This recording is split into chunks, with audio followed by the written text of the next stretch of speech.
Doctor Aafia Siddiqui 1972 میں کراچی میں پیدا ہوئی۔ اپنی ابتدائی تعلیم مکمل کرکے 1990 میں اسٹوڈنٹ ویزا پر مزید تعلیم حاصل کرنے امریکہ کی ریاست ٹیکساس گئی، جہاں پہلے ہی ان کا بڑا بھائی آرکیٹیکچر کی تعلیم حاصل کر رہا تھا۔ ڈاکٹر عافیہ نے 1992 میں اپنی ایک ریسرچ کی وجہ سے امریکہ میں $5000 کا انعام بھی حاصل کیا۔ 1995 میں انہوں نے ایک سائنسدان امجد محمد خان سے شادی کی، جس سے ان کے 2 بیٹے اور 1 بیٹی تھی، اور یہی شخص ڈاکٹر صاحبہ کی بربادی کا سبب بنا، کیونکہ اپنے ذاتی مفاد کی خاطر امجد محمد خان CIA کا مہرہ بن چکا تھا،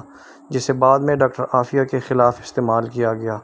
ڈاکٹر عافیہ نے ذاتی طور پر بائیو کیمسٹری پر کام کرتے ہوئے ایک ایسی شاندار ریسرچ کی تھی جو آج تک کوئی امریکی سائنسدان بھی نہ کر سکا۔ ڈاکٹر عافیہ نے مہلک ہتھیار تیار کرنے کا فارمولہ ایجاد کر لیا تھا جو آج تک ان سے کوئی بھی معلوم نہ کر سکا۔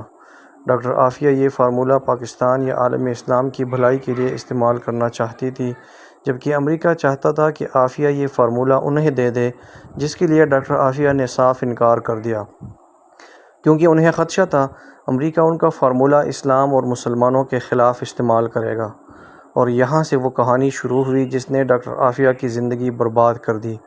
ڈاکٹر عافیہ کی تعلیم اور تحقیق امریکہ میں مکمل ہوئی تھی، اس لیے وہاں کے سائنسدان اس ریسرچ سے واقف تھے، جس کی بنا پر انہوں نے FBI کو رپورٹ کر دی کہ عافیہ کے پاس ایسی ریسرچ ہے جو اگر پاکستان کے ہاتھ لگ گئی تو وہ اسے امریکہ کے خلاف استعمال کرے گا۔ 2002 میں ڈاکٹر صاحبہ کو طلاق ہوئی تو ان کے شوہر نے ڈاکٹر عافیہ پر من گھڑت الزامات لگائے، جس کے بعد ڈاکٹر عافیہ پاکستان واپس آ گئی، کیونکہ وہ یہاں رہ کر پاکستان کے لیے کام کرنا چاہتی تھی، مگر افسوس اس وقت پاکستان نے ان کا ساتھ نہ دیا، اور 2003 میں پرویز مشرف نے ایک سنگین غلطی کرتے ہوئے ڈاکٹر عافیہ کو امریکہ کے حوالے کر دیا، جو ان کا اپنا ذاتی فیصلہ تھا، جس میں فوج کا عمل دخل شامل نہ تھا۔ 5 سال تک کوئی نہ جانتا تھا کہ ڈاکٹر عافیہ کہاں اور کس حال میں ہیں۔ جب عافیہ کی گرفتاری کی تصدیق ہوئی، تب تک پاکستان ڈاکٹر عافیہ کی شکل میں ایک ذہین اور قابل خاتون کھو کر ناقابل تلافی نقصان حاصل کر چکا تھا۔ امریکیوں نے ڈاکٹر عافیہ سے ریسرچ ورک حاصل کرنے کے لیے بہت دباؤ ڈالا، جس کے لیے ڈاکٹر عافیہ کو ذہنی اور جسمانی تشدد کا نشانہ بناتے ہوئے ظلم کا ہر پہاڑ توڑ دیا گیا، مگر وہ عافیہ کی زبان نہ کھلوا سکے، یہاں تک کہ ان کے ایک بچہ بھی قتل کر دیا گیا، مگر ڈاکٹر عافیہ کو آج تک زندہ رکھا ہوا ہے، جس کی وجہ ان کی ریسرچ اور فارمولہ ہے جو اس قدر طاقتور ہے کہ اس کے حصول کے لیے امریکہ عافیہ کو زندہ رکھنے پر مجبور ہے۔ امریکہ نے ڈاکٹر عافیہ کے کچھ ساتھیوں کو بلگرام جیل بھی بھیجا تاکہ وہ عافیہ سے بات چیت کر کے ان سے فارمولہ حاصل کر سکے، مگر وہ سب ناکام ہو گئے،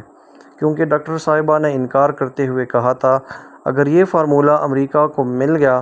تو وہ مجھے مارنے کے بعد دنیا کو تباہ کر دے گا، جو میں نہیں چاہتی۔ اس انکار کے بعد ڈاکٹر عافیہ پر اس قدر ظلم کیا گیا کہ وہ ذہنی طور پر مفلوج ہو گئی، مگر زبان نہ کھولی۔ 2013 میں جب امریکہ عافیہ سے مایوس ہو گیا تو باراک اوباما نے پاکستان سے کہا وہ ڈاکٹر عافیہ کی واپسی کے لیے تیار ہے، مگر حکومت پاکستان نے کوئی دلچسپی نہ لی، اور اب تک عافیہ صدیقی امریکہ کی قید میں ہیں،